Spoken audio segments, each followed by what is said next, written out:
Good morning to everyone. आज हम 11th class physics की सेकंड यूनिट स्टार्ट करने जा रहे हैं। अगर आपकी फर्स्ट यूनिट नहीं हुई है तो घबराना मत, मैं उस फर्स्ट यूनिट को करवाऊंगा। पहले ये इसके बारे में बता देता हूँ, थोड़ी सी लेंथी है फर्स्ट यूनिट, तो हम सेकंड यूनिट इसके बारे में कर लेते हैं। और आपने अब अपना सिलेबस कंटिन्यू रखना है, आपको कंटिन्यू काम मिलता रहेगा। अगर कोई डाउट होता है तो मेरे को बताना है आपने। तो स्टार्ट करते हैं। सेकंड यूनिट है हमारी काइनेमेटिक्स। काइनेमेटिक्स के बारे में इसमें पढ़ेंगे। पहला है हमारा मैकेनिक्स। देखो, मैकेनिक्स के अंदर हमारी 3 स्टेज आती हैं, एक स्टैटिक, डायनेमिक और काइनेमेटिक। स्टैटिक, अगर आपको कहीं भी वर्ड स्टैटिक दिखता है, स्टैटिक का मतलब होता है रेस्ट, कि भाई अगर कोई भी बॉडी है वो रेस्ट पर है, उसकी वो डोंट मूव, वो मूव नहीं कर रही है। ठीक है। डायनेमिक से रिलेटेड है हमारी मोशन, वो कोई बॉडी है वो कंटिन्यू मूव करती जा रही है, मोशन के अंदर है। और काइनेमेटिक में पढ़ेंगे उसके कॉजेज ऑफ मोशन। ठीक है। पहला टॉपिक हम आज स्टार्ट करते हैं, और ये आपने कंटिन्यू अपना नोट्स भी बनाने हैं। अगर कोई और डाउट होता है तो आपने मेरे को बताना है। आज हम फर्स्ट टॉपिक स्टार्ट करने जा रहे हैं, काइनेमेटिक। काइनेमेटिक का मतलब क्या होता है? The study of motion of object without knowing the real cause of motion. Kinematic के हम बारे में पढ़ेंगे कि भाई उस काइनेमेटिक की भाई कोई बॉडी मूव कर रही है, वो कंटिन्यूसली मूव कर रही है विदाउट नोइंग उसके एक्सटर्नल जो फैक्टर है वो कैसे मूव कर रही है, को क्या फोर्स उसके ऊपर काम कर रहा है, उसके बिना जाने हम मोशन के बारे में पढ़ेंगे। वो हमारी होती है काइनेमेटिक। डायनेमेटिक भी वो बॉडी मूव कैसे कर रही है, क्या फोर्स उसके ऊपर काम कर रहा है, तो वो हम डायनेमिक के अंदर पढ़ेंगे। थोड़ा इसके बारे में और आपने लिख लेना है इसको। ठीक है। थोड़ा सा और कोई डाउट होता है तो मेरे को बताना है। हम थोड़ा आगे एक्सप्लेन इसको मैं करता जाऊंगा, जैसे जैसे टॉपिक थोड़ा बड़ा होता जाएगा मैं उसको पीछे वाला भी रिवाइज करता जाऊंगा। आगे है पॉइंट चार्ज। पॉइंट चार्ज क्या होता है? When one object is very small as compare to the distance travel by it. जब कोई, मान लो यहां एक प्लेस ये है और बी प्लेस तक जा रहा है, और कोई बॉडी है ये मूव करती जा रही है, ये डिस्टेंस हमारे पास लॉन्ग है एज कंपेयर टू जो ऑब्जेक्ट डिस्टेंस को ट्रेवल कर रहा है। ये जो ऑब्जेक्ट ट्रेवल करेगा इस डिस्टेंस को, वो हमारा होता है पॉइंट ऑब्जेक्ट। पॉइंट ऑब्जेक्ट समझ आ गया होगा। जब when one object is very small as compared की बजाय to the distance travel by it, कोई ऑब्जेक्ट वो बहुत ही स्मॉल होता है की बजाय जो डिस्टेंस को ट्रेवल कर रहा है। ठीक है, डिस्टेंस को ट्रेवल कर रहा है। देखो इसके अंदर हम पढ़ते हैं, एक एग्जांपल है, जैसे ए बस रनिंग बिटवीन 2 सिटीज, 2 शहरों के बीच में वो बस जा रही है। तो बस जो क्या है, वो बस डिनोटेड करेगी एक पॉइंट ऑब्जेक्ट, उस बस को हम बोलेंगे पॉइंट ऑब्जेक्ट। डिस्टेंस क्या होती है?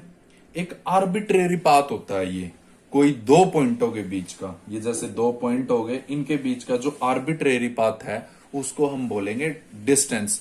और एक होता है डिस्प्लेसमेंट। उसके अंदर क्या चेंज होता है? ये मान लो हमारे पास कोई ऑब्जेक्ट है, ये यहां से चलना स्टार्ट किया, इसने मूव किया, और ये यहां से यहां तक पहुंचा, तब उसने लेफ्ट टर्न लिया और यहां तक पहुंचा। ये फाइनली जहां से शुरू हुआ है और जहां पे रुका है उसके बीच की जो शॉर्टेस्ट डिस्टेंस होगी, shortest distance between initial position to the final position, initial position से फाइनल पोजीशन के बीच की जो शॉर्टेस्ट डिस्टेंस है उसको हम बोलेंगे डिस्प्लेसमेंट। तो इस चीज को हम बोलेंगे डिस्प्लेसमेंट। ये होता है हमारा डिस्प्लेसमेंट। क्लियर है? स्पीड क्या होती है? आपने प्रीवियस क्लास में भी पढ़ी हुई है। स्पीड क्या होती है? Rate of change of distance पर टाइम। डिस्टेंस पर टाइम, तो हमारे पास वो क्या होती है? स्पीड। आपने मैथ में भी पढ़ा था, डिस्टेंस का फॉर्मूला मैथ के अंदर भी आता है, वो क्या होता है? Speed into time. पढ़ा था ना आपने मैथ में। तो यहां से अगर हम स्पीड निकाल रहे हो तो वो क्या होगी? डिस्टेंस बाय, इसके नीचे चला जाएगा डिवाइड में टाइम, तो क्या होगा, rate of change of distance per unit time.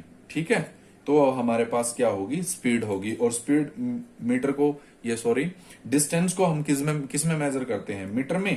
Time को किस में मेजर करते हैं, सेकंड में। तो हमारी इसकी यूनिट क्या हो जाएगी, मीटर पर सेकंड।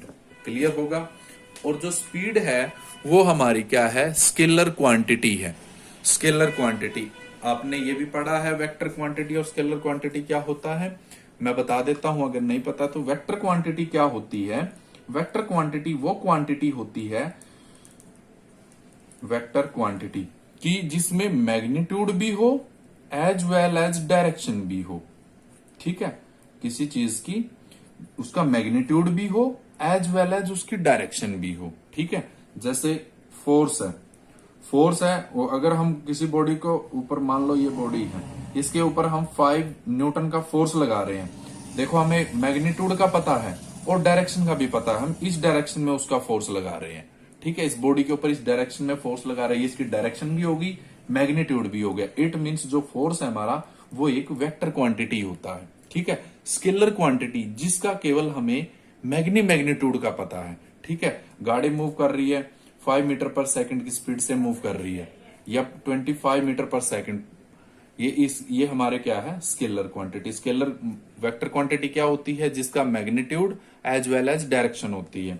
और स्केलर क्वांटिटी जिसका केवल मैग्नीट्यूड होता है, not have any direction. Clear होगा, आई होप ये हो सकता है। आगे इसके अंदर टॉपिक आता है वेलोसिटी।